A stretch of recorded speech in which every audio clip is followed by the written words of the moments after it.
What's up mga idol? Unexpected suspension.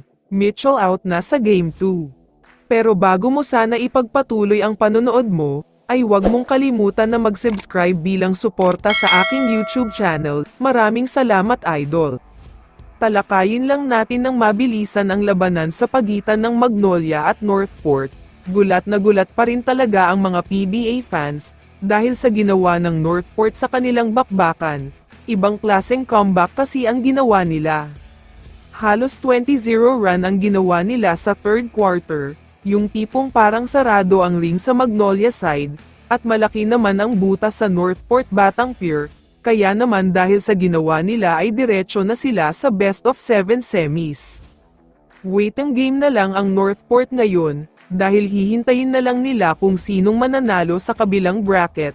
Lumang na ng 1-0 ang Hinebra sa serye nila, kaya malamang sa malamang ay Hinebra ang kalaban nila.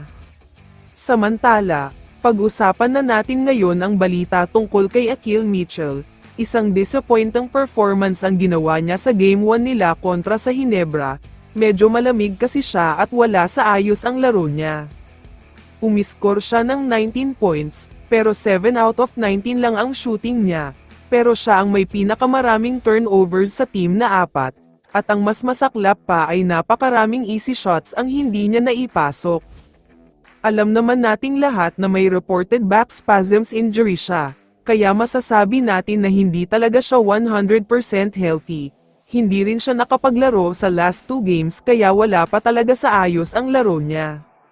Kaya naman ayon sa multiple sources, magkakaroon daw siya ng suspension. Ayon kasi sa mga kumakalat na post ay posibleng nagbebenta daw siya ng laro, kaya sobrang pangit talaga ang pinakita niya sa Game 1 nila. Pero ayon naman sa ibang balita, posibleng hindi ito yung suspension in a bad way. Hindi lang siya maglalaro dahil sa injury na nararamdaman niya, pero kahit ano pang dahilan ay mukhang out na talaga siya sa Game 2. Malaking problema ito para sa Meralco Bolts, dahil kung may Akil Mitchell sila last game at natalo pa sila, paano pa kaya ngayon na maglalaro sila na may all-Filipino lineup? Mukhang delikado na talaga ang semifinals hope nila. Nangyari na ito sa last game nilang dalawa sa elimination round, kung saan wala din silang import noon, nakadikit naman sila pero paalala ko lang na puro bench players ang ginamit ng Hinebra. Kaya posibleng hindi na mauulit ito ngayon.